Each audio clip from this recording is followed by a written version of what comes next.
Howdy, everybody. My name is Yuri Levnick, or Hams McGee in the Uni now, and I'm here to talk to you all about capitals. So hopefully everybody's in the right spot. I've only done a little bit of capital flying myself.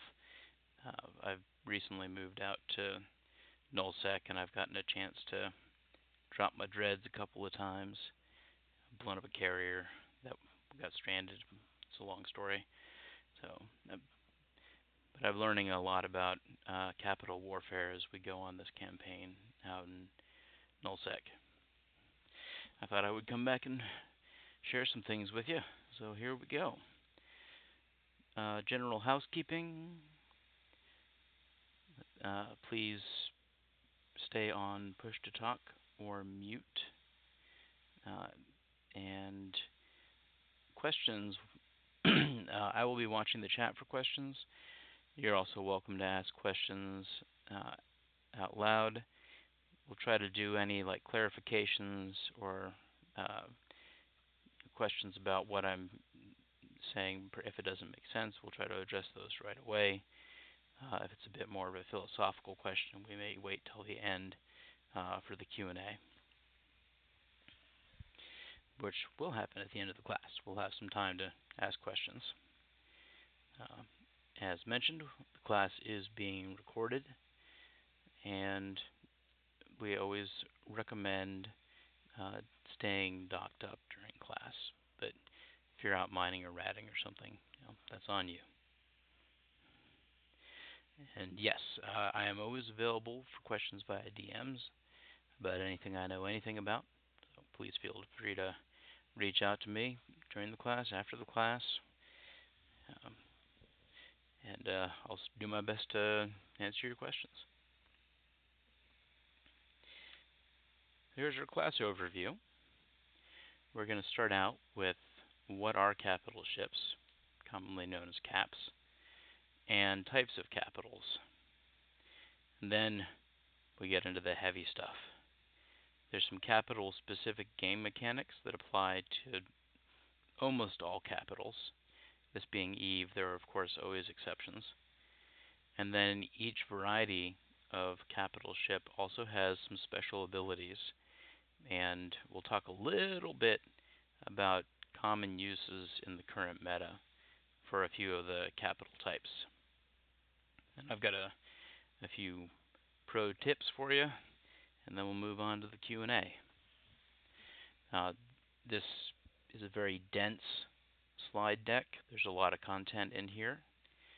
If you're willing to help me out, one thing I'd like to discuss after the class is potentially breaking this into two classes, or removing some content altogether and making it lighter, or potentially, believe it or not, making the deck longer with more images and graphics. Because right now you'll see it's pretty much wall of text. But it's a big topic. There's a lot to discuss. Any questions before I move on?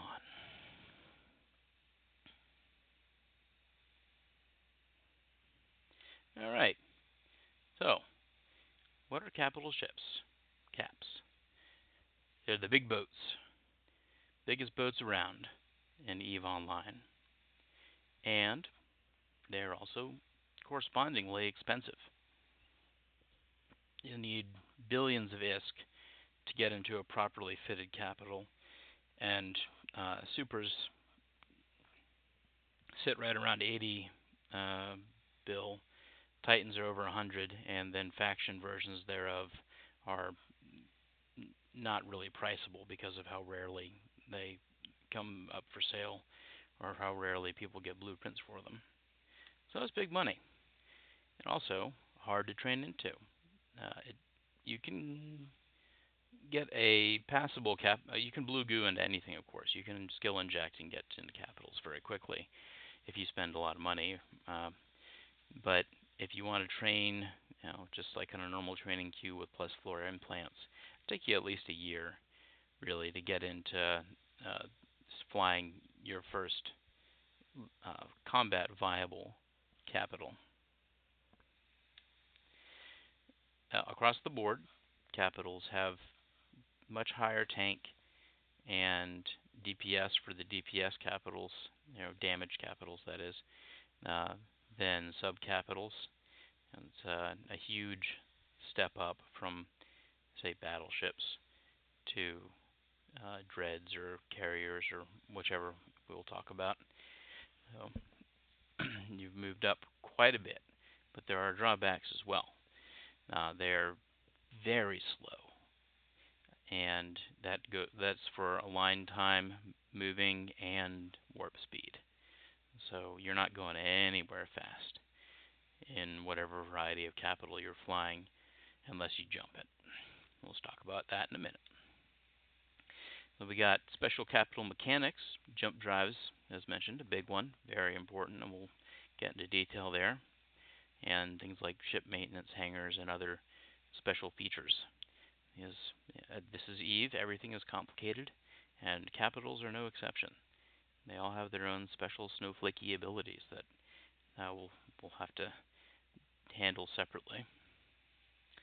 Yeah, the effects on gameplay can be dramatic in terms of what even just a single Titan can do to a combat situation or a deployment or whatever else you may be up to. So just one cap can make a huge difference in terms of how you play the game. They are not an I win button. They are very tanky. They got a lot of DPS, but again, they're slow, and they have a difficulty hitting smaller targets pretty much across the board. So, now what you do there is you move the map exactly where you've descanned him down, and then you can warp around, and the map's gonna stay on that location. And you can drag the map with the right mouse button, and that will not rotate it, but it'll actually drag. You all here for the class? Sorry. Hey, Boron, are you guys here for the class? Oh, I'm sorry about that. Yeah, accidentally switched comms channel. I'm leaving again. Sorry. And no apology necessary. All good. Thought you knew something I didn't. Nope. So let's yeah. So you listen to your capital FC, and there's a lot of strategy and metagame around when to drop a cap and when not to, and we'll talk a little about that. So our types of capitals. What do we got here? Well, we got normal size capitals, quote unquote, which are dreads. Dreadnoughts come in 3 flavors. Your standard good old, actually 4. Your standard good old dreadnoughts, faction dreadnoughts, both Navy faction and Pirate faction, and then the T2 dreads recently introduced, or Lancer dreads, which are still not used a whole lot, but they do some special stuff. Then we've got carriers. And carriers, you have just normal standard carriers, and then there are also faction variants of carriers, which now unfortunately carriers are in a really bad place in the meta right now, so they're not very commonly used. They used to be a lot more viable. And then force auxiliaries round us out here, also known as faxes, and they are logistics ships, the biggest ones in the game. So they bring the big reps to the field. And we got supersize. Hey-o! Supersize.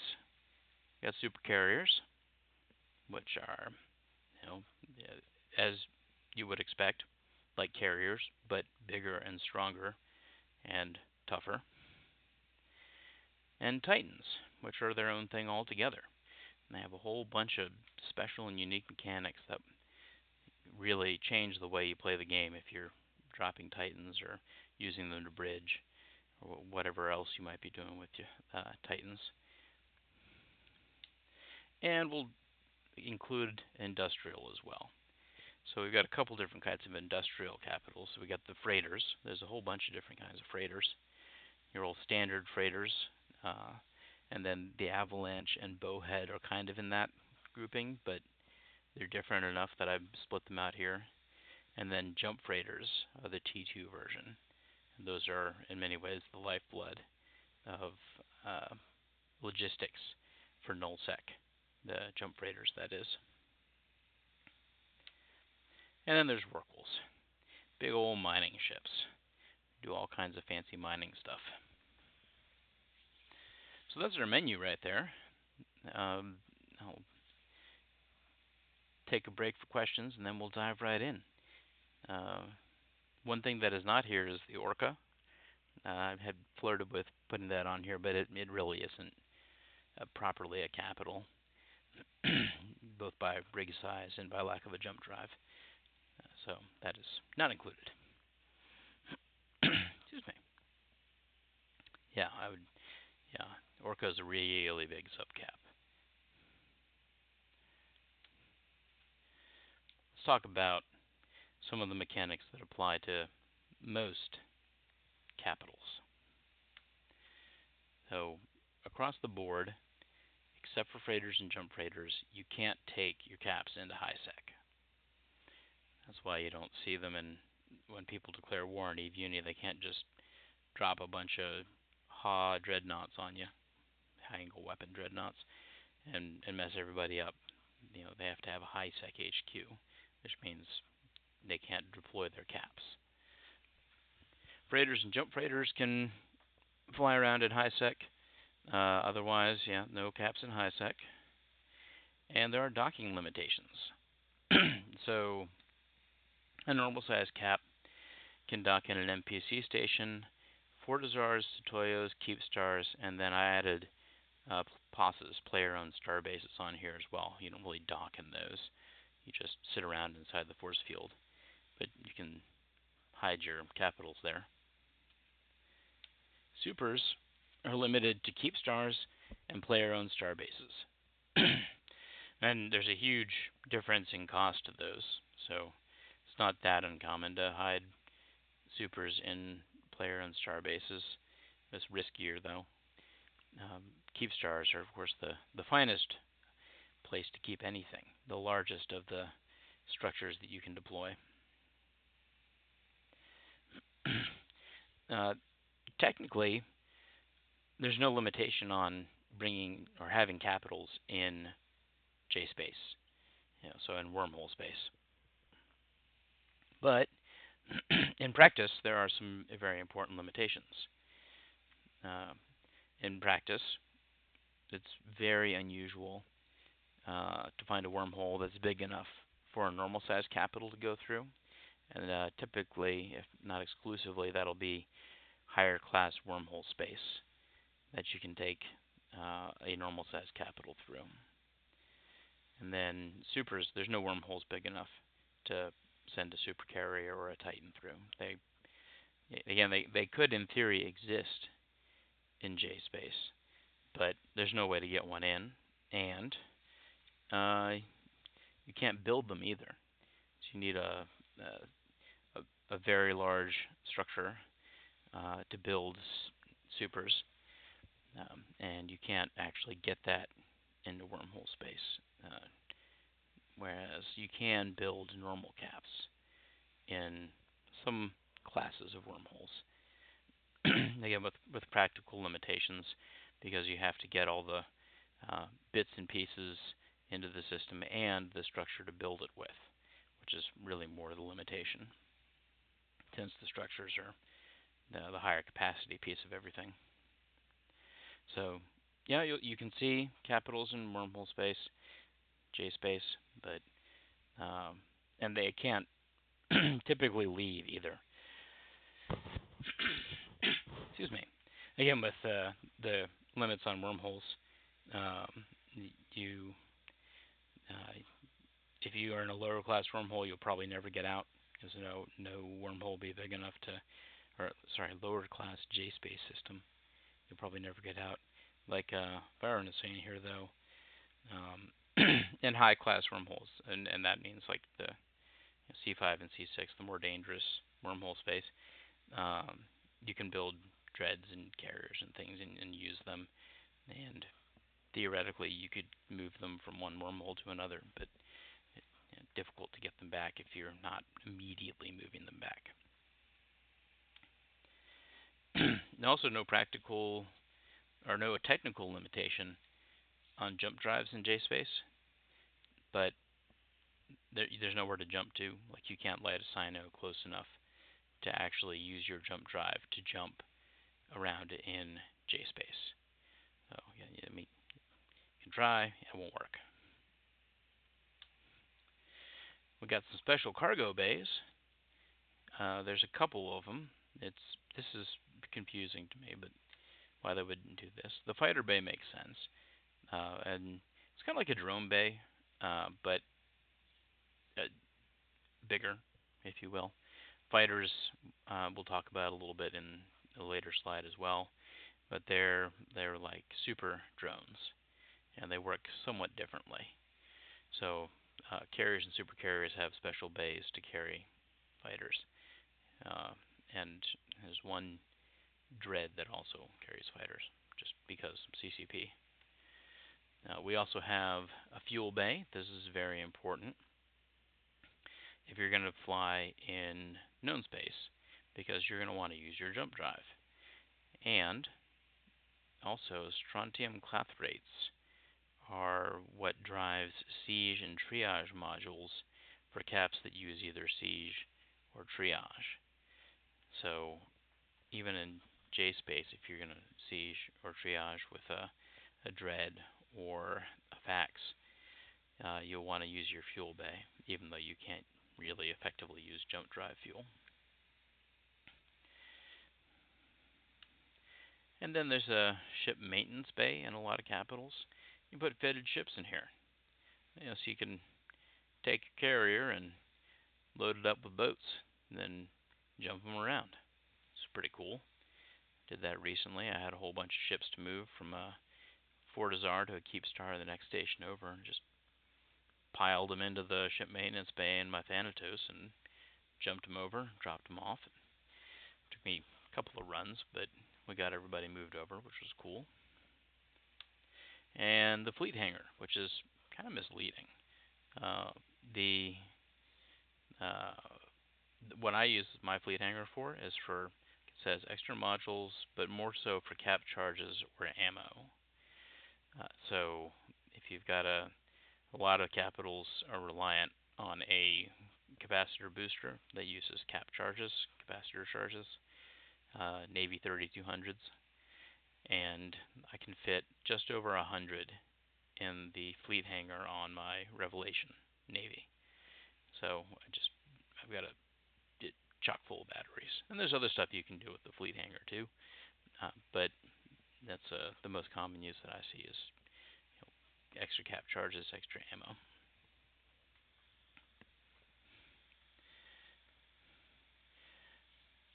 We'll keep moving here.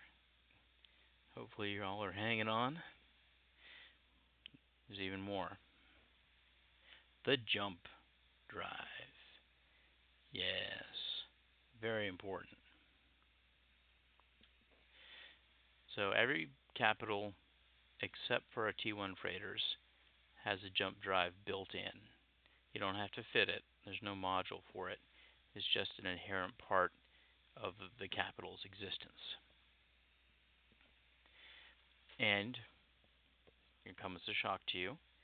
You use the jump drive to jump.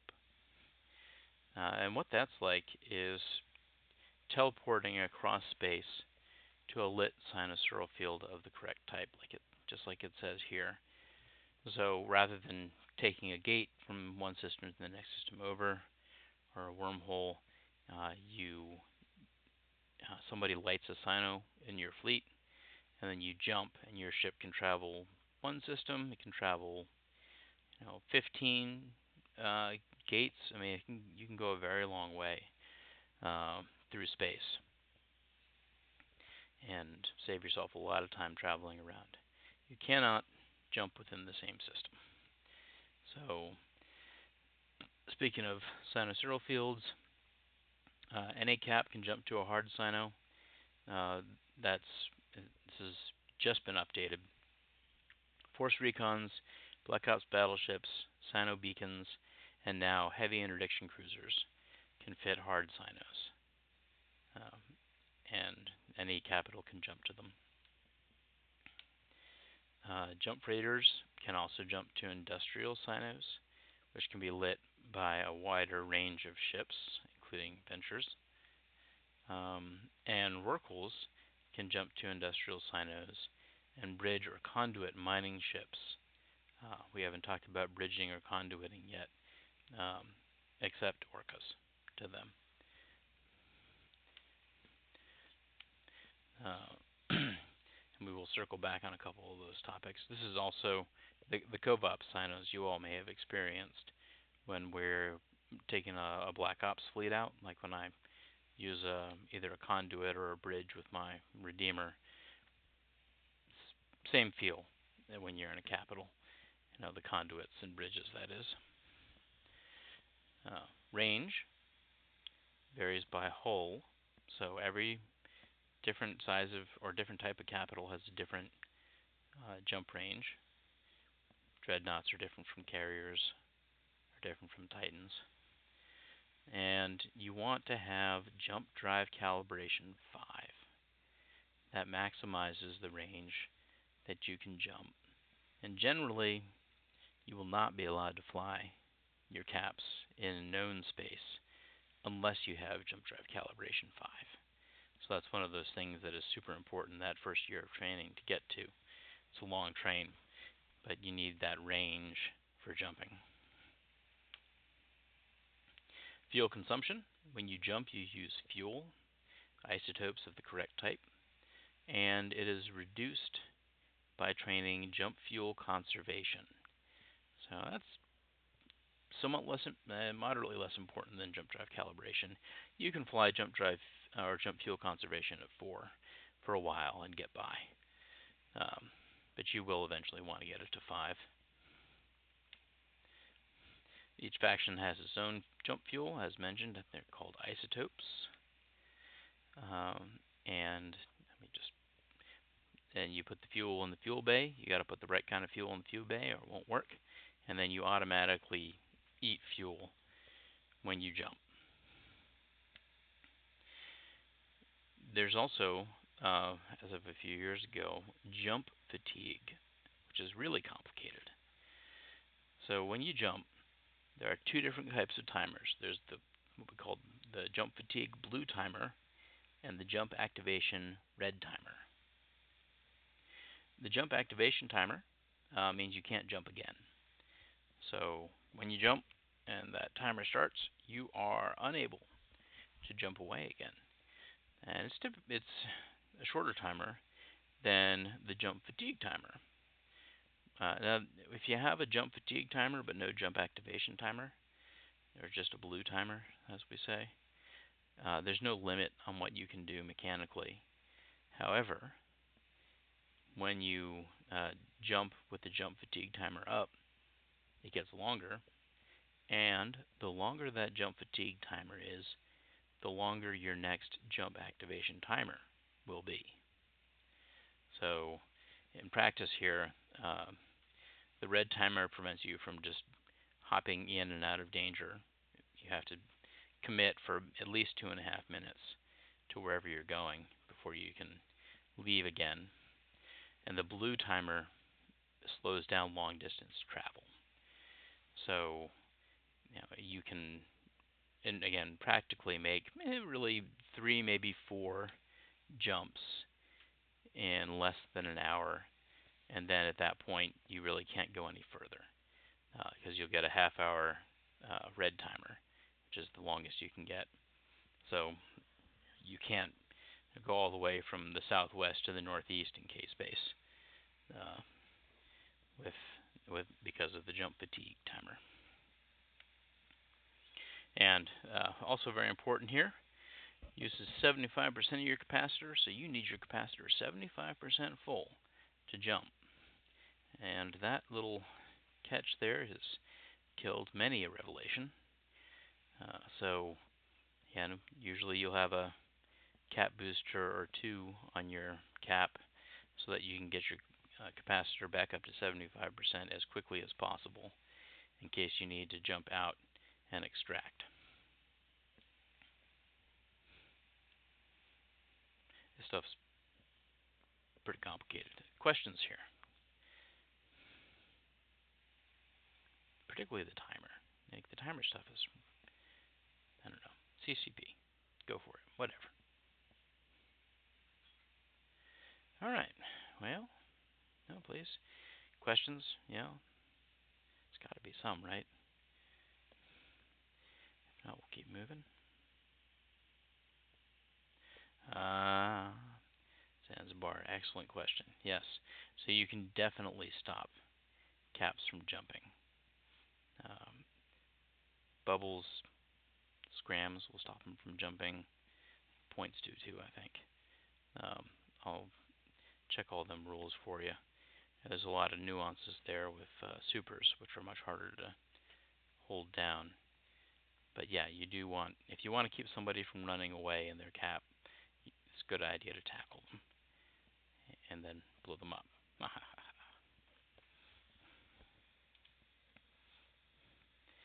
Alright, we'll keep rolling on here.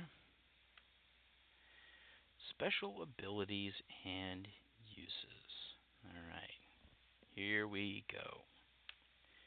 Starting with dreads, or dreadnoughts.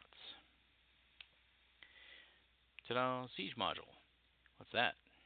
A dreadnought is okay at blowing stuff up out of siege. Yeah. Speed Viper's question about jump fatigue. Can you wait out the blue timer after the second type and start all over fresh for the 4 practical jumps? You can. The blue timer can get really long very quickly. I get caps at it 2 hours. So it's a pretty long wait to wait out your blue timer. It's always a significantly shorter wait to wait out your red timer.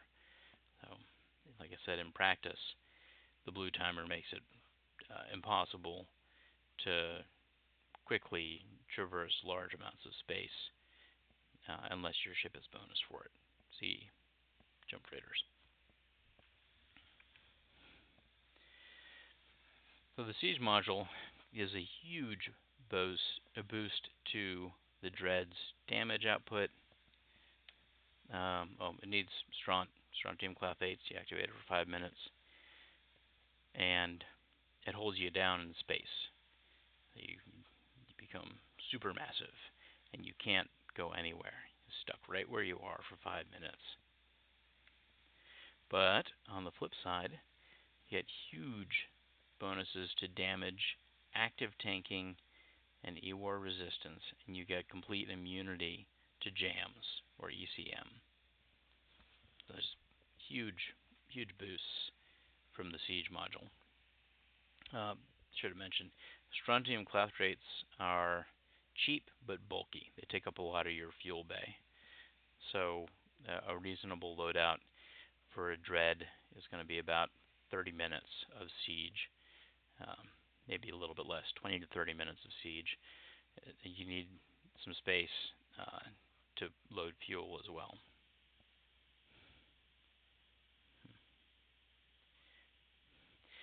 Yeah, so that's a good question there, Mr. Nice. With the timer, either of them, your ships are vulnerable unless you have a structure nearby at which you can dock, or at the worst, log out. So, a good philosophical question there. When you jump, you can't tether for, I forget how long it is, I think it's 30 seconds, maybe it's a minute after you land, but you can dock. So for a normal sized capital, it's a really good idea, like you're saying here, to jump to either an NPC structure or a Fortizar or something else you can dock in and dock immediately. And that will fill your capacitor as well. So then you can undock when your red timer's gone and keep moving. Now, if you're in a Super or a Titan, you really need a keep star. In order to do that, So there's a much greater risk of getting stuck out in space without uh, tether or immunity while you're trying to bring your capacitor back up. So that's yeah, and then logging out also an option that you so maybe that'll work. But yeah, we recently killed a Titan that made the mistake of jumping instead of bridging. So it was supposed to bridge and teleport its buddies instead of jumped itself, and it was stuck where it landed. It couldn't move fast enough to get off the grid, and it couldn't tether or dock, so it got blowed up.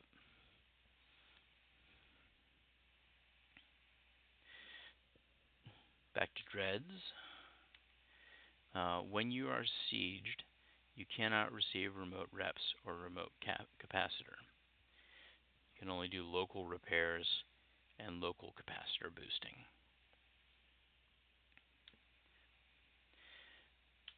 So, any questions about the siege module before I roll on here?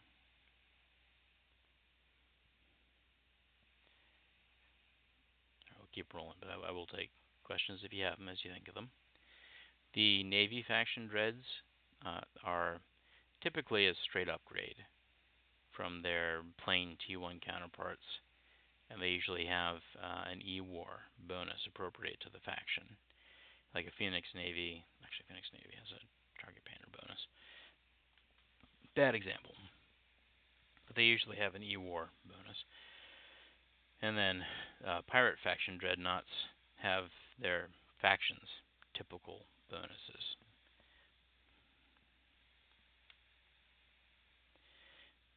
There are really two ways to use dreads. You can use them in an anti-capital or also anti-structure role, or you can equip them with what are usually called high-angle weapons, HAWs for short. So if you hear somebody talk about a HAW dread, it's not a funny dread, might be, but it's a dread that's been equipped with high-angle weaponry. And high-angle weapons are for shooting subcaps. Ah, thank you, Speed Viper. We're talking about it right now. So anti-capital, again, shooting capitals and structures, but really they cannot track subcapitals at all. I mean, maybe a Phoenix due to missiles always hitting, but in practice, yeah, you maybe you can paint and web down a battleship enough. There are ways it can be done, but in practice, anti-capital weapons are not effective against subcaps, and especially not against smaller subcaps. By contrast, high-angle weapons aren't strong enough to really be effective against other caps or structures, but they're very strong versus subcaps. So if you put high-angle weapons on your dread, particularly we'll talk about Phoenix Navies in a minute here, you can chew up some subcaps. And we'll talk a little bit more about that in a second. Okay, yeah, Speed Viper says, are they a subcap weapon on the ship or a variation of the standard weapon? So a good example there, again, would be a Phoenix or a Phoenix Navy. What they have is they're missile boats, and so they have rapid torpedo launchers. So torpedoes are a battleship-size weapon system, but you don't put normal torpedo tubes on a Phoenix. You put dreadnought size or capital size rapid heavy torpedo launchers on the Phoenix, and it's just like it sounds. It's a really fast, really strong, or not really any stronger, but a really fast torpedo launcher. Similar to putting like a rapid light missile launcher on a cruiser. It's shooting the next tier down's ammo, but it's much more powerful because it's faster and has a larger clip size. Actually, no, anyway, so hopefully that helps. So, do you need to reload a lot? Not really. Even with high angle weapons, typically you don't need a huge amount of ammo. They don't cycle all that fast. Um, like I carry like I think 1,000 torpedoes in my Phoenix Navy. Well, 1,000 of each type, to be fair. But uh, it's not like I need like 20,000 torps in there. I can get by with a fairly normal number of torpedoes.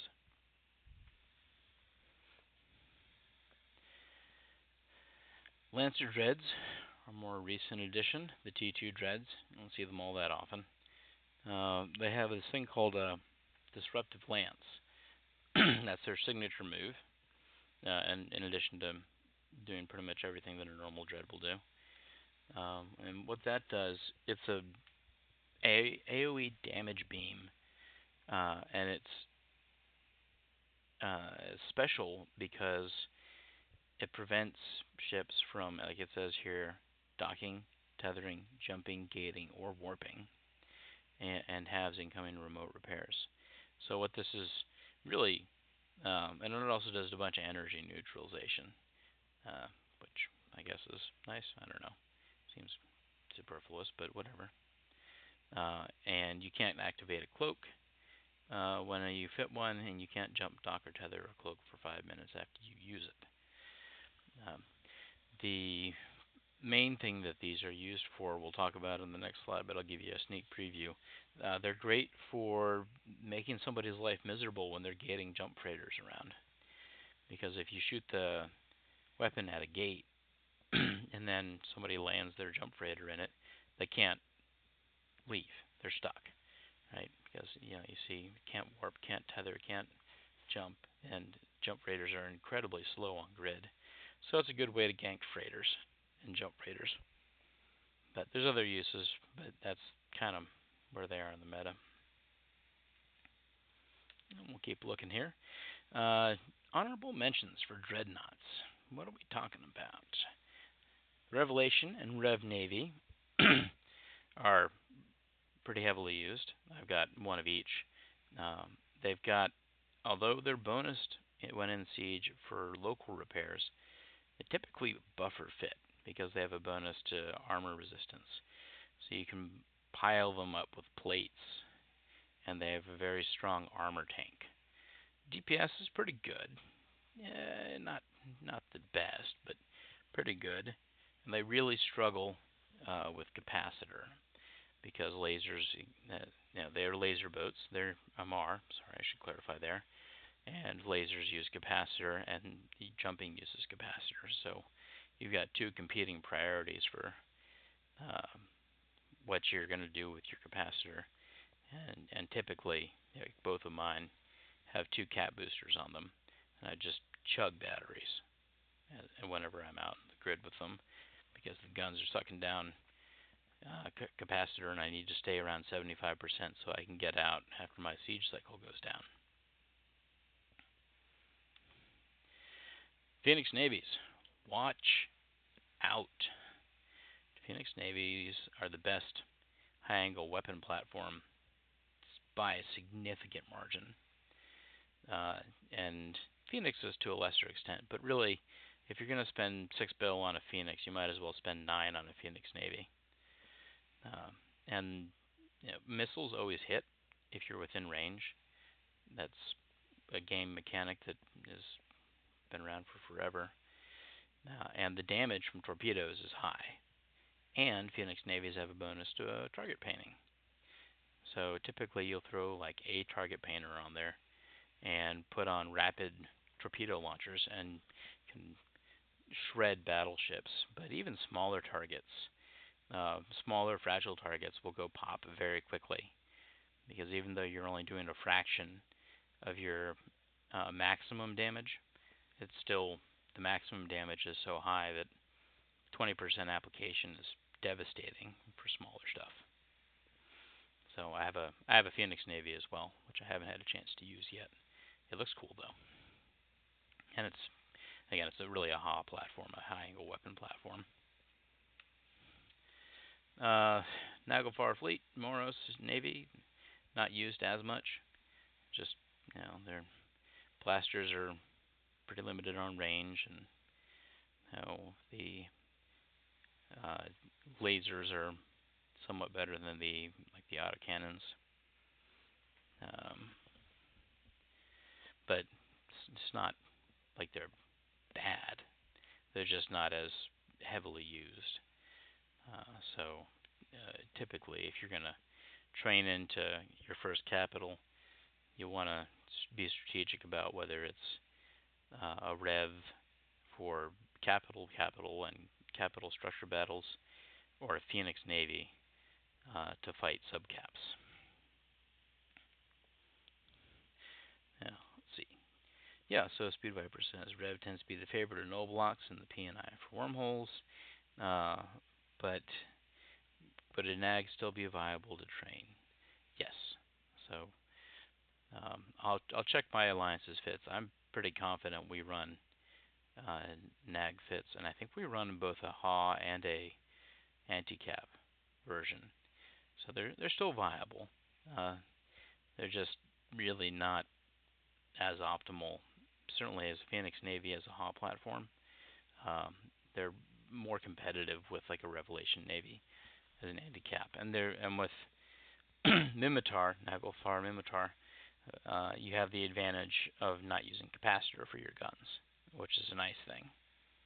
So you don't need to chug as many batteries.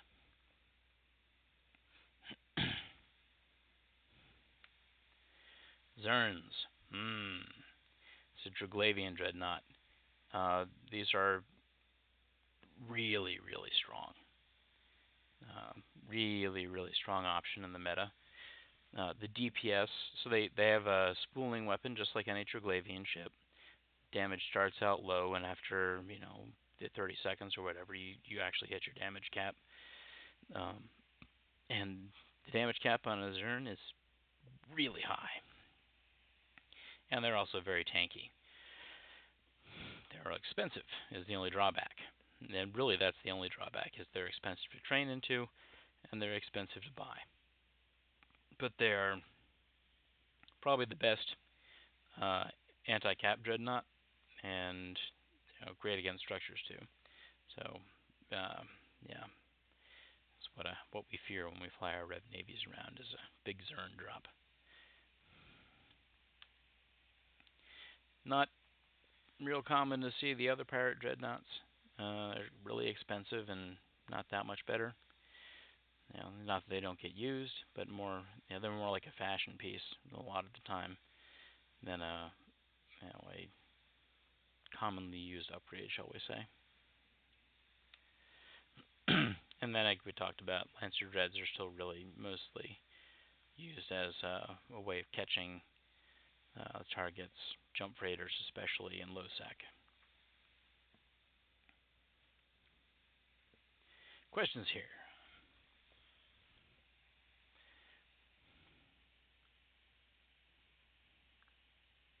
All right, let's keep rolling.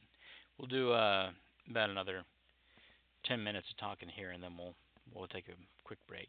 So, hopefully y'all are still awake, riveted by the exciting dreadnought stuff.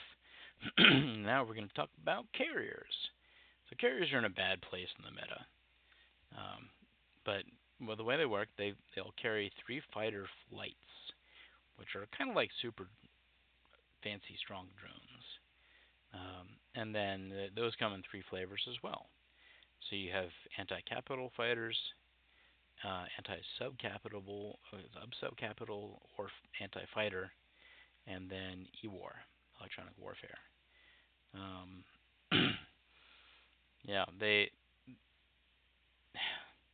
yeah, sorry, I just got to be honest, they're struggling right now. One of the distinctions really is you can shoot down parts of a fighter flight. So with a drone, it's either alive or it's dead. With a flight of fighters, you can actually, some of them will be 6, some of them will be 3 fighters, and you can kill off individual members of that flight, and it will reduce the overall DPS from the flight.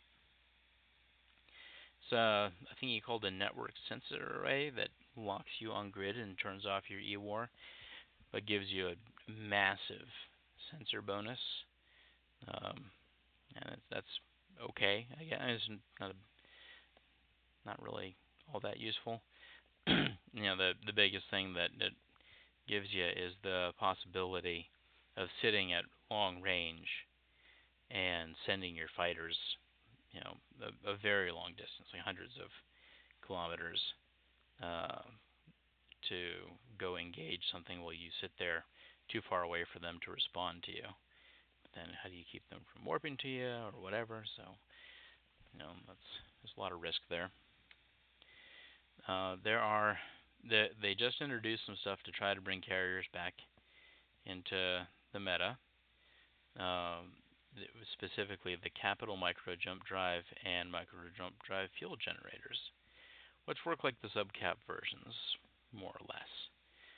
So the Micro Jump Drive just yeets you, if I remember correctly, it's the same distance, 100 km in whatever direction.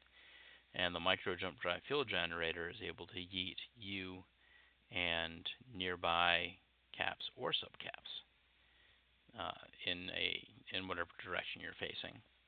So we have dreams, hopes, and dreams of using the Micro Jump Drive fuel generator, the carrier size one, on say like a Rorqual or something, and using it to yeet it off of a rock and then blow it up. In practice, I haven't seen that done a whole lot. Those are, I guess, still not very heavily used. Bonuses to command bursts are nice. Taxes are more likely what you're going to use for command bursts, but you have them on carriers. And again, with the network sensor array, and they already have extremely long lock range, so you can engage from hundreds of kilometers with a properly fitted carrier, and really reach out and touch somebody from far away. One thing that is pretty useful that again was recently introduced is the ability to conduit with a carrier and haul around subcaps. So those of you who are familiar with Black Ops will remember a conduit teleports the ship in question, in this case the carrier, and up to however many subcaps, allied subcaps, within range. There's skills you have to train up. You can conduit, I think five ships just out of the box. But if you want to get a big move, you have to train it up a fair bit. It's a long train. And that's be useful for moving around. Unfortunately, if the Rorqual's in panic, you can't micro jump drive field yeet it around. It's stuck right where it's at. So you'd have to get it before it went into panic. And the idea would be to get it so far from a rock that it couldn't panic. But that would probably require a double yeet or a double micro jump drive jump, because the Rorquals also have really long lock range. And as mentioned, they're not great in the current meta. The DPS is not very good. They don't really apply well to moving targets. Their tank is, it's, a lot more than, most subcaps, but it's not enough to keep you from getting blown up pretty quickly if somebody's determined to kill you. And they can be defanged. So a determined fleet of subcapital pilots, even in relatively inexpensive ships, can just shoot down all your fighters, and then you're a paperweight. You just sit there and die. So that's a discouraging thing for carriers, because the fighters are relatively weak and easier to blow up with subcaps. So the upshot here is really they're a fair bit more expensive than Marauders, which are better in almost any situation where you would be using a carrier. Yeah, Zanzibar asks, what about PVE?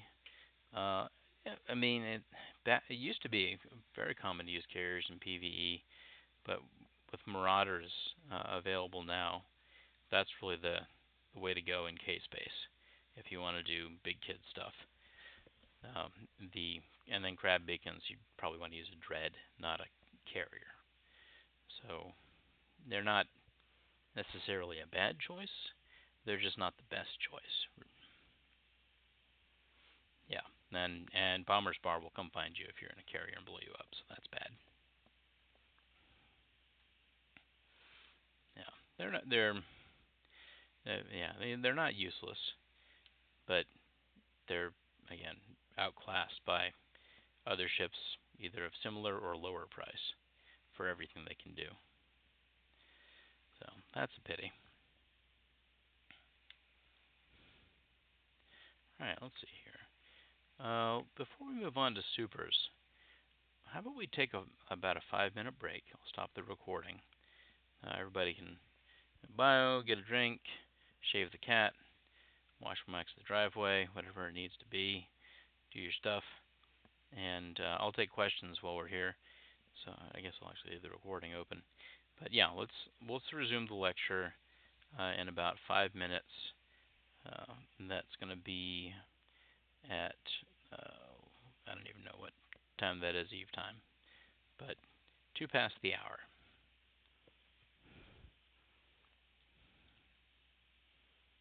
Yeah, so Nocturnal pointed out a couple things that you can uh, do with carriers here. One, I have a Thanatos, and the main purpose of my Thanatos is we have two structures on the same grid. We've got a Keepstar and a Fortizar, and what you can do if you're feeling real sneaky is you can undock your carriers on the Fortizar, and the Keepstar is within range.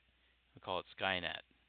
So if somebody is attacking the Keepstar, undock all the carriers on the Fortizar instead, and then engage in combat using the extremely long lock range and nearly limitless range of fighters on grid, rather than sitting within range with dreads or something else. So there are some interesting uses.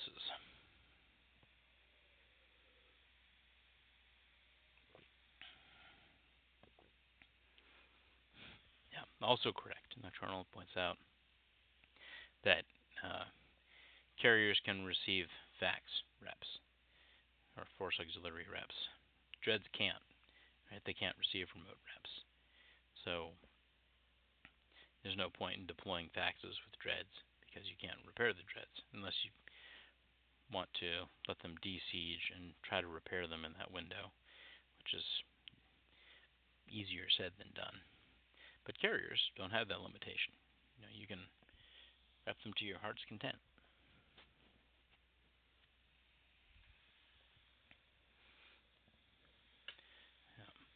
Like I said, I've got a Thanatos.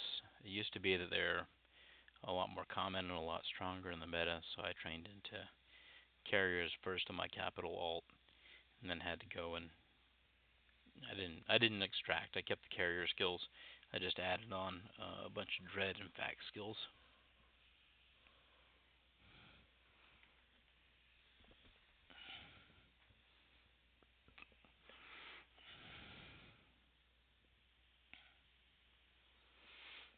Yeah, my current record hit for my Rev Navy. Uh, no, this is my normal Rev. Was 30k damage, one shot. I was shooting the structure, and that was pretty cool to see that number pop up on the screen. 30,000 damage, one shot. So yeah, we can fire up some spicy stuff with dreads. And the Navy versions, especially, are pretty common right now in the meta because they're not that much more expensive than just a base dread, and you get a nice bump in performance. Yeah. So yeah. And I own a normal Revelation, a Rev Navy, and a Phoenix Navy. And I think the Phoenix Navy was the most expensive of them at right around 10 bill to buy. I mean, you don't want to underdress yourself when you're flying a ship that expensive, right? You got to put the fancy officer modules on there and stuff like that. I was temporarily stuck with a T2 shield hardener because I forgot to import the shield hardeners, and I was very embarrassed or very concerned that I was going to get blown up and somebody would catch that on a kill mill and give me a hard time about it. And then I ran a contract via our jump freighter service of 5 meters cubed to move one multi-spectrum shield hardener, Pitham C-type, which I got made fun of for as well. But such is the way of things.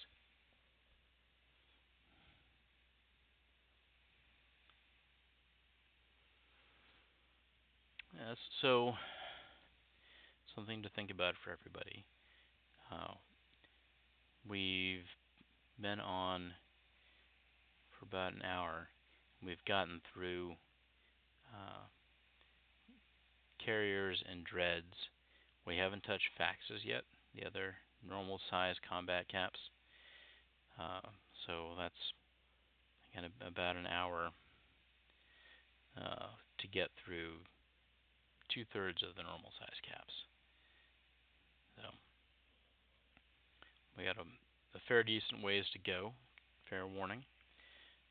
No shame if you have to leave. Again, we are recording. Well, let's carry on. All right, supercarriers. Supercarriers, on the other hand, are good and have many uses. They're also very expensive.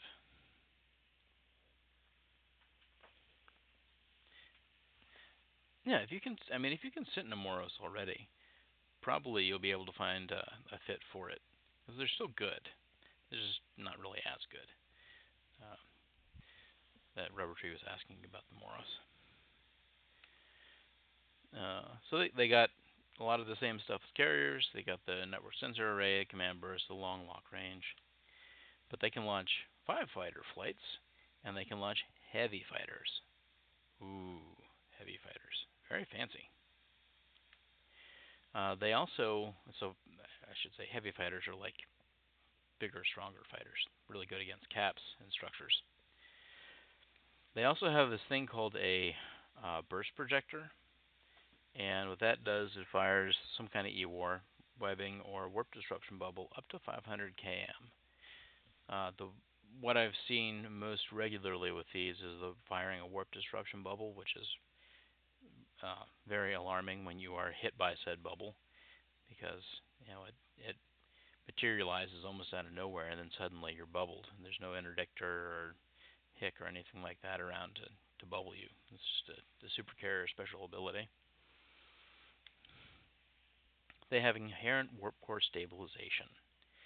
So, uh, in contrast to the other caps we've talked about so far, a supercarrier needs either a lot of scrams or a bubble to hold it in place. And if it's in low sec, then you need a lot of scrams or a scripted hick point or scram and an infinity point, because you can't use bubbles in low sec. So in practice, a supercarrier in low sec is pretty slippery. Um, a lot of ways to, well, not a lot of ways. It's relatively easy to jump or warp yourself out if you're aligned. Uh, yeah, tactical capsulator recloner. I don't know if anybody actually uses this. Maybe in JSpace or something. But you can respawn into the supercarrier after being potted. Uh, you have to be pretty close though. So what are we talking about for supercarriers overall? Lots of DPS and real big tank, but offset by really no ability to fight real small stuff that Oh yeah, and you, unlike a carrier, it's relatively difficult to defang a super, and you can sit there and if you've got like something that has target painters or strong webs or a grappler or something like that to assist you. You can also SWAT down like battleships and things like that, um, just because the damage is so high. Uh, we do see them sometimes for ratting, for the highest of high end K-space ratting, like crab beacons and things like that.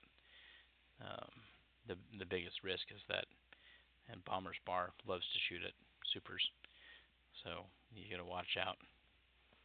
You don't really want to be anywhere close to where somebody can drop a dread bomb on you, because a few Zerns will mess your day up. Honorable mentions here: the Hell and the Nyx are the ones I see the most. They've got more damage. There's no tank bonus, but they hit harder. By contrast, and then the Rev and Vendetta are super fancy. If you're willing to spend. Uh, and by spend, I mean probably north of 100 bill, maybe even just for the hull. So, but those are very fancy. Questions here?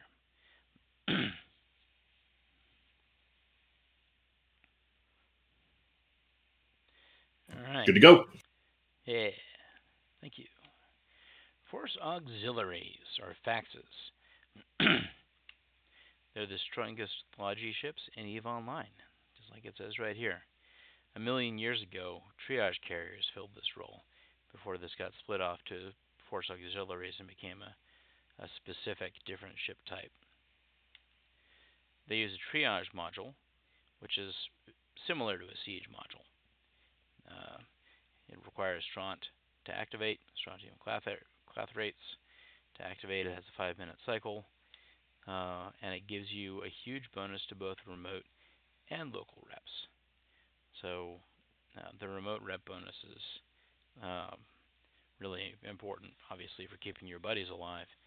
The local rep bonus, on depending on the kind of engagement, like if you're fighting subcaps, it's pretty common to use the local reps to keep your facts alive. But when you're fighting other capitals like dread bombs or heaven forbid, titans or whatever, it's pretty common to buffer tank because if you active tank, you're likely to get alphaed off the grid. Like you can get one shot um, with a local rep tank. Sorry, so the buffer tank is kind of necessary to not just get immediately exploded. You get this huge bonus to scan res, extra targets, resistance to E-War, and immunity to jams. Those are nice things.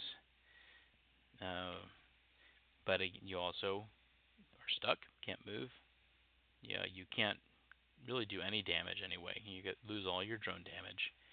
And just like with the siege module, you can't receive remote reps or capacitor. You also can't use E-War, which is not what you should be doing anyway with the Force Auxiliary, but you can. You can only fit one cap booster on a fax, and if you're running an active tank and remote reps, that cap booster is going to be working, right? You are going to be chugging batteries. So, and again, you want to stay at 75% so that you can jump. So, it's a tall order there to, for your one cap booster. If you're buffer fit, it's a little more forgiving. You do get a bonus to Logi drones, command bursts, and the Apostle and Minakawa have bonuses to remote capacitor boosting as well.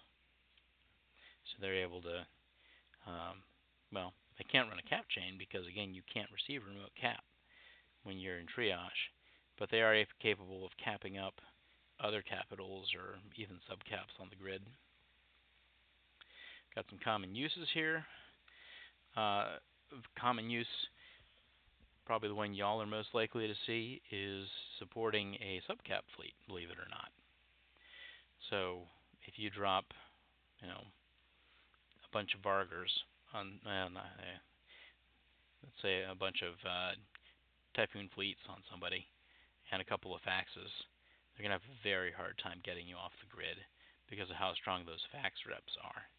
You really are going to need to deploy something that can kill the faxes, which is typically going to be other capitals, like a dread bomb. So if you want a subcap fleet that's hard to beat, great to deploy a couple faxes with them. Mr. Nice says, was this where the fleet hanger comes into use with the cat batteries, etc.? Yeah, that's correct. So you can fill your fleet hanger full of batteries, and then when you run out of batteries in your cargo hold, you can actually transfer them on the fly to the cargo hold and continue to chug batteries until you run out or you win. Yeah, you can also bring. He says, what about bringing a transport ship with batteries? Yeah, you can bring a ship with a lot of cargo along as well to drop batteries for you. But in practice, I haven't done that I can remember. I've got over 100 batteries in my fleet hanger, and that's yeah. So DST in your ship hold filled with cat boosters. I think they removed that. I think that used to be a thing you could do, but now you can't like put a ship in your uh, ship maintenance hangar that is full of batteries and then use those batteries to refuel or to resupply yourself. So, tragic, really. But yeah, don't get yourself in a situation where you need more than 100 batteries if you can avoid it.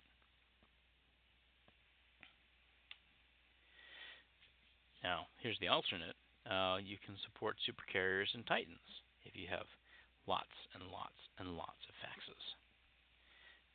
And again, here you're probably going to be buffer fit because if you get hit by a doomsday or 8 supers decide to focus fire you, you can just get shot right off the grid before you have a time to put your reps on in the first place.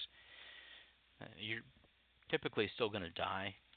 Yeah, here we go. High casualty rate. I'll skip to this bullet in capital battles because your buffer fit is just a matter of time before you get killed.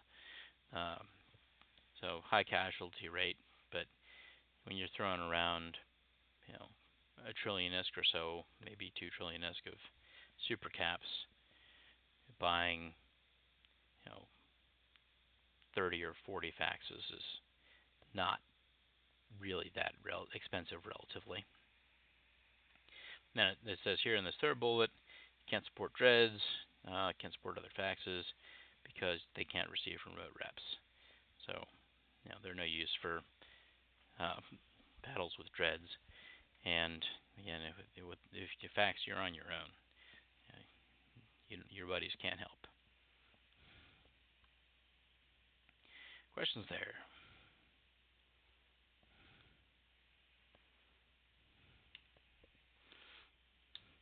Ooh, spicy. Titans. Exciting stuff. Yeah. These are the biggest of the big guns. Yeah, very cool. Very cool. And they use super weapons. They have normal weapons too. But one of the signatures of a Titan is the ability. I'm Titan. Yes, that's a good meme. Somebody got warped out off the grid, I think in 1DQ, and got their Titan blown up by the warp out trick. We can talk about that after class. Super weapons. Oh, there's a bunch of different types. Doomsdays are for capital battles. There's a faction type damage flavor, and they do a really appallingly high amount of damage to another single target. You got lances. It's a beam weapon, similar to Lancer Dreads. I don't know if I've ever seen anybody use one. That doesn't mean they're not used a lot, but you want a Doomsday for a single target, and then we'll talk about other options for multiple targets. I don't think I've ever seen anybody run a Reaper. It's a shorter range, like higher DPS, and apparently you pick two targets and it sweeps between them. Again, I don't think I've ever seen anybody use one, but the DPS on paper is pretty significant. The boson. Yeah, so the bosonic field generator, a boson, is what you'd probably be more inclined to use against subcaps. It's the range is pretty short, but it's a cone attack, so you can drop your Titan right on somebody else's fleet and then blast them in the whole damage cone there and make them have a bad day. Yeah, and I'm pretty confident nobody uses this. Maybe somebody uses it for fun. This gravitational transportation field oscillator just yeets subcaps at random. So yeah, I'm sure there's some obscure strategies around that, but yeah, yeah, GTFO, right? Go away. Yeah, so go That's away. what I was thinking. Mhm. Yeah, or run away. Either of the two. Um, Titans can only fit one super weapon. It's going to use isotopes or straunt, and it immobilizes the Titan for 30 seconds and gives you this again: docking, tethering, cloaking, jumping. No, you can't do any of them for 5 minutes. So once you fire that super weapon, you got to stick around for a bit. So there's risk there of being stuck. Uh, Phenomena generators. These are like super command bursts almost, but they also have debuffs and they cover the grid. So we won't get into a whole lot of detail about those, but each Titan has got its own phenomena generator that does different bonuses and penalties for the entire grid that they're on. Now, a very commonly used feature for Titans is the jump portal generator. So what this does is it creates a bridge, just like in a Black Ops fleet, we create a bridge with a Redeemer or whatever.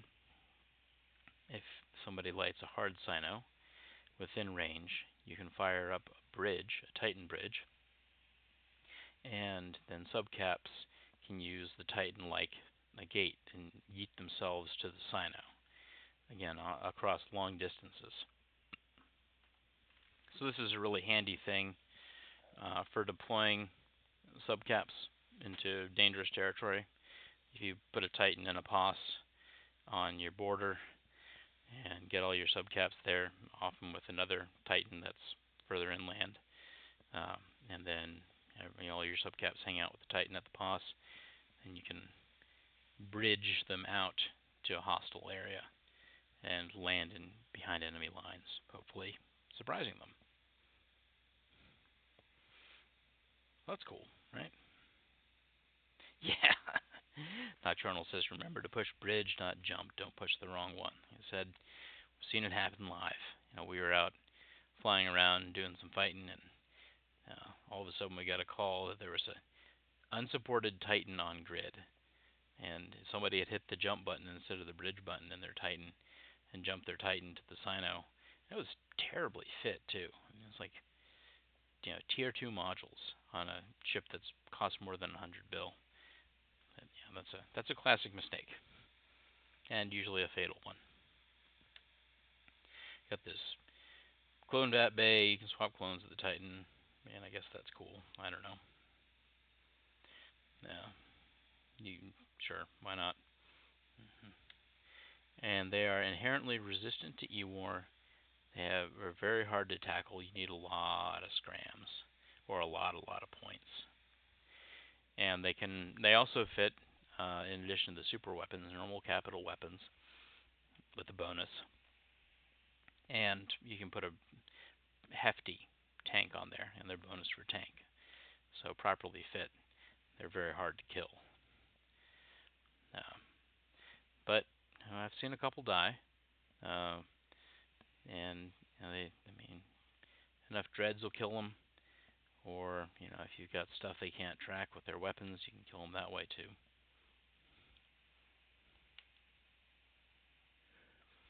Sorry, questions?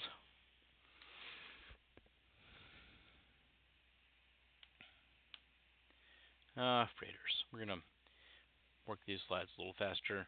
Just normal freighters, except for avalanche and bowhead, can haul a lot of stuff, but they're really slow.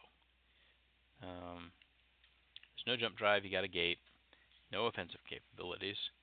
They only have low slots, so you can fit for cargo or hull tank or most traditional. The honorable third mention here would be for line time, but even that, typically you're going to fit for either cargo or tank, depending on whether or not you're going through Udema.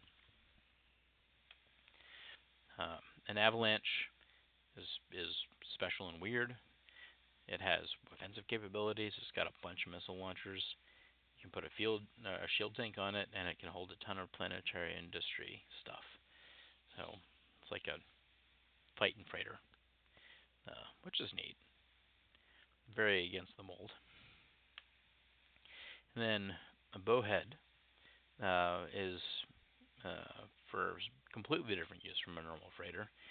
What it's intended for is moving fitted ships. So there's not a whole lot of room for cargo, but you can put a huge amount of completely fitted, like ready to go ships in a bowhead and tow them around. And they have mid slots as well as low, which again is a little unusual. Like normal freighters do not. Jump freighters are great. They're expensive, but they're great. They have a somewhat smaller cargo hold, which is sad, but they make up for it. And no offensive capabilities. And you can fit for hull, tank, or cargo. You might want to fit for a line time, but usually not. What's important is that they can jump to cynosural fields, including industrial cynos. So rather than having to gate across space at an incredibly slow pace and be vulnerable the whole way, they can jump, which makes them pretty much exclusively how we get stuff, large stuff in particular, out to where we live in Nullsec if we need to get it from JITA. A lot of stuff we can build locally, but like faction modules and other weird things will import via jump freighter. The other honorable mention there is wormholes. If you can find a good wormhole connection, you can bring like a DST or something through. But most of the not manufactured locally stuff in Null gets shipped in via jump freighters. And they have a massive bonus to jump fatigue. So unlike other caps, you get much shorter red and blue timers, and you can actually successively jump quite a few times and make distance quickly. Yep. How we feeling?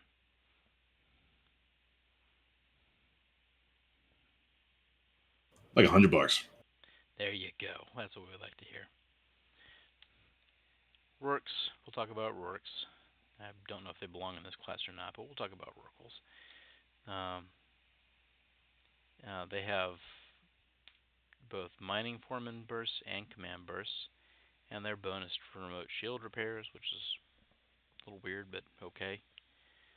They're not intended as logi. Shield repairs are, I guess, more for your fellow miners. They're also bonused for both damage and mining drones, and they can use the special excavator drones, which are the best mining drones of all. Yeah, and be careful flying around and bothering oracles in your subcaps because they will launch bonus damage drones at you and shred your stuff pretty quick if you're not careful. They've got a Capital Industrial Core Siege module. It uses heavy water for a 5-minute cycle. It gives you some stuff that's not really all that useful for drones, like your drone damage speed and tank goes up. More useful, huge bonuses to mining, and your resistance and immunity to ECM, which those of us who like to shoot at Rorquals complain about quite a bit, particularly the ECM, because you can't jam a sieged Rorqual off its rock. You also have bonus to local shield boosters, and an additional, even larger bonus to remote shield boosters. Compression modules are great.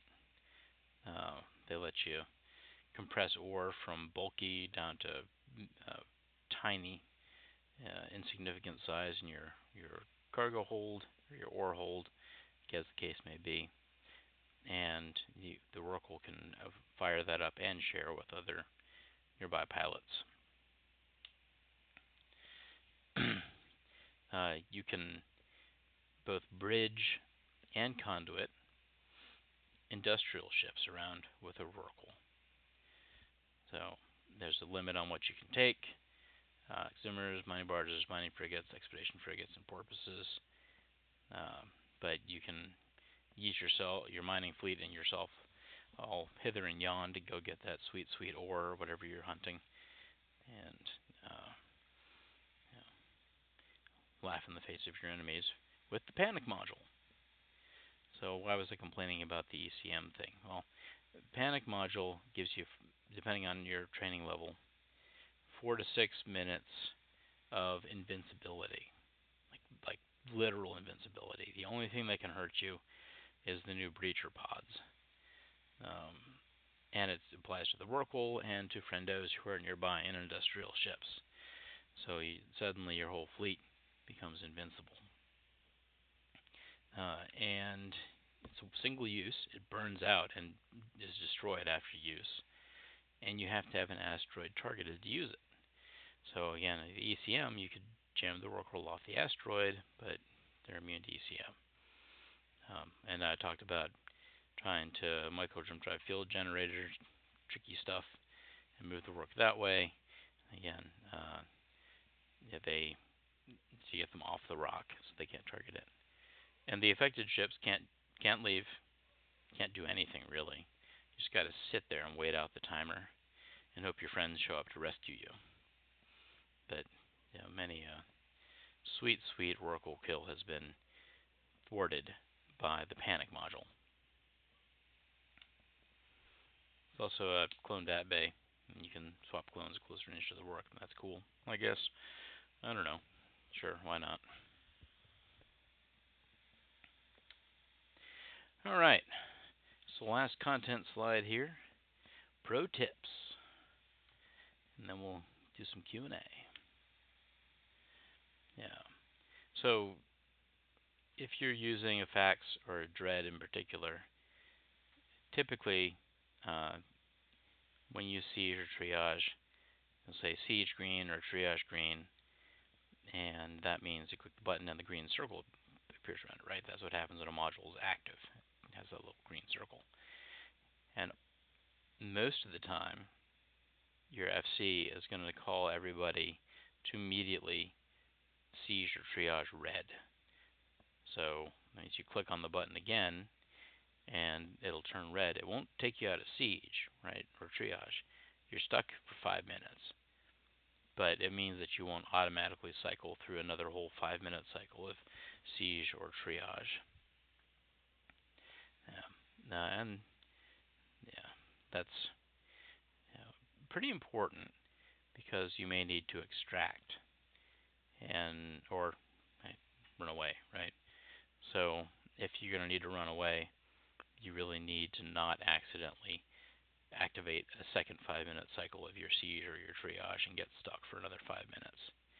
Probably what's going to happen to you is you're going to get left behind and die if there's a big response. So listen to FC. Pro tips for really any kind of caps. It's a great idea and almost a necessity in some cases to bring a supporting subcapital fleet. So all caps, except maybe Phoenix Navies, struggle to kill small targets. Interdictors in particular are scary because they can lock you on the grid so you can't get away. so having a subcap fleet of something that can haze off smaller ships, interdictors, tackle, stuff like that, is almost a necessity for most capital deployments. You will occasionally see pure capital brawls, but usually both sides will have a subcap fleet complementing their caps. Intel is your friend. You want to know if there's anybody next door who's going to come sneak up on you. You also really need to be watching enemy staging systems that are within jump range of wherever you are. So if you know that the enemy stages in 1DQ and you're messing around in Delve, you really need to know, okay, am I within range of 1DQ? And if so, I need to have eyes in there to watch and see if they undock a bunch of caps and get ready to drop on me. Because you can't just watch the gates. Right? That dread bomb will jump in on you, and then you'll have a bad time. So capitals, more so than anything else, require good intel in order not to get countered and dunked. Always, always, always, always have an exit Sino available to run away. Things go wrong, and there's too much stuff. They brought 30 Zerns. You want to be able to get out, and in order to do so, you need a Sino somewhere, hopefully safe, at least safer than where you are. And it has definitely happened in the game many a time that FC had a Sino at the target, but forgot to leave a Sino at home base and got stuck. Almost happened to us recently, actually. Fortunately, somebody had not followed orders and left their Sino behind at home base, so we were able to extract. But oops, big oops, right? 75% full capacitor. Chug those batteries. Delicious. Yeah. Don't cut corners. Fill your cargo with batteries. Fill your fleet hangar with batteries. Keep your cap up. Bumping. This is a big thing when you jump. Jump and bump. Happened to me just recently. If you bring all the caps in on the same Sino, they are physically large, right? Like a capital is a large ship in space. And if you land two of them right on top of each other, which is, again, the more caps you jump to the same Sino, the higher the probability of that happening is. One or both will get yeeted at high speed in pretty much a random direction. Yeah, sorry. So this happened to me just recently. I took my rev onto grid and I landed right smack dab on top of somebody else. And I was going 2,000 kilometers a second in the wrong direction after that bump, which is much faster than that dread has any business going. Yeah, so I did manage to get myself turned around. Unfortunately, I didn't get bumped out of range, so I was still able to fight. But I got bumped pretty far. And many moons ago, I lit a Sino for my Alliance Mercenary Coalition, and they did a dumb and brought all of these supers in at once and bumped a Titan, Selene's Titan, like 70 kilometers away from the station that we were trying to use, and it got blown up. Somebody dropped a dread bomb on it and killed the Titan. And we all just sat there and watched.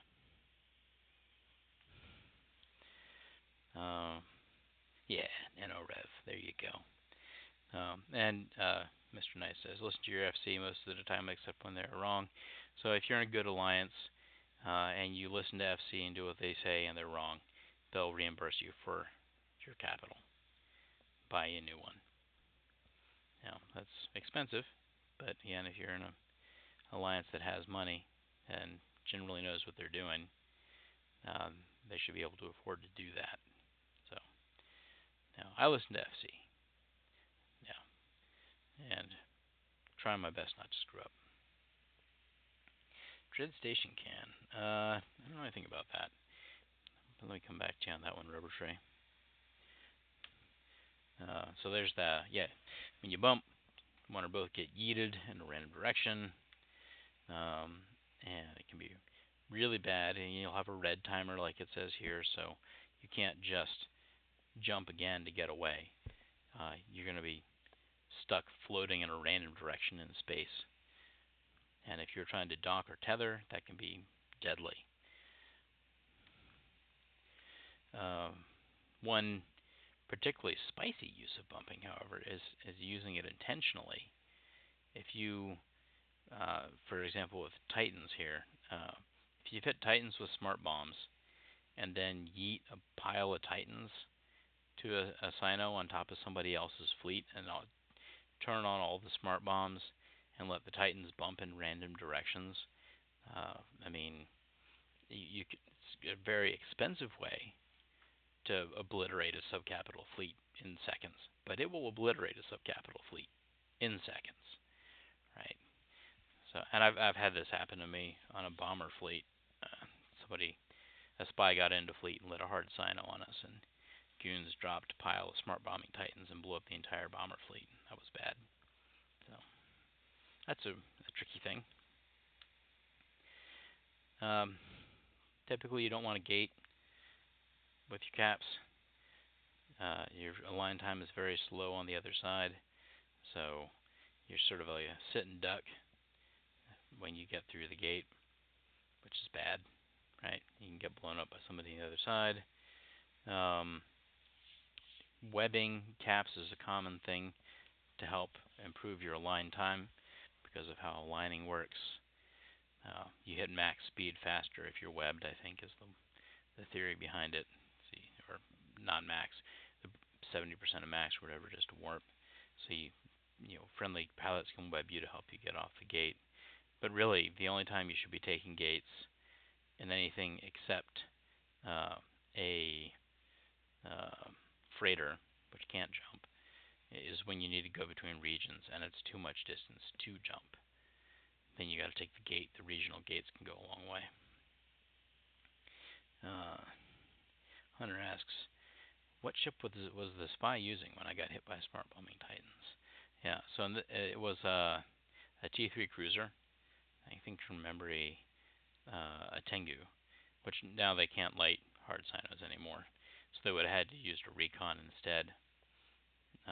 But again, a force recon, like a Cloaky recon, can do that to your bomber fleet and mess up your day. They were mad at us. We killed 3 Rorquals just before that and looted them and took all the loot. So I had enough loot from the Rorquals to SRP everybody, pay everybody the full cost of their ships, and also pay a small payout, about 25 million ahead, because of how much stuff we had killed. Thanks for attending. And refuel. Very, very, very important. When you get home, or to temporary home, or wherever, isotopes, stront, batteries, ammo if needed. Make sure that you're stocked up and to the gills with whatever stuff you need after a fight. Don't get out to where your new fight is and discover you've used all your fuel and you can't leave. That's a big problem. Or running out of batteries and then you can't leave. Right? So refuel, refuel, refuel.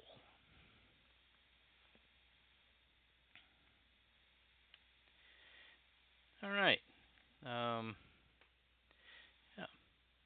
that's the content of the class. I'll stick around and take questions for a couple here. If somebody's got the feedback form handy, I'd appreciate it if you'd link it for me. And again, 2 types of feedback. Obviously, the normal, how was I as a teacher? But also, I'm really interested in what you all think about potential modifications to the class to make it shorter or less dense. Thank you, Nanakura. I appreciate it. Yeah, please do fill out feedback if you have a minute. I think that was an excellent overview. Well, thank you. I appreciate it. Yeah, it's a lot of content. Now, having said that, do you know about the station can thing? I don't know. Regale us. So, back the first time I took this class was not in Uni. It was in Brave New Bros, I think it was. You put all the optional things that you could fit the ship with in a station can, including ammo. And you orbited the can so that you could flop on the fly, change, Hmm. change guns, and do all the things. That's kind of what I was asking about Yeah. with, with the station can question. Yeah. I'll be honest with you. I'm not sure. I'll have to go check and see if that's still possible. I haven't done it, but there's a lot of things I haven't done in Eve. So don't want to tell you wrong. Well, I mean, I sold my Dreadnought because I wasn't going to fly it I because it's been 10 years. I bought two and sold two, and now I've had a chance again with the war that we're in. We've got a chance to deploy caps on and off, so I've had my dreads out a couple times. Haven't been in a capital brawl yet, though. Looking forward to that. This is Atlas. I would like to have a sidebar conversation with you afterwards. Sure, absolutely. Uh, I sorry, Hello. is it still being recorded? I'm. Yeah, I'll go ahead and stop the recording. Okay.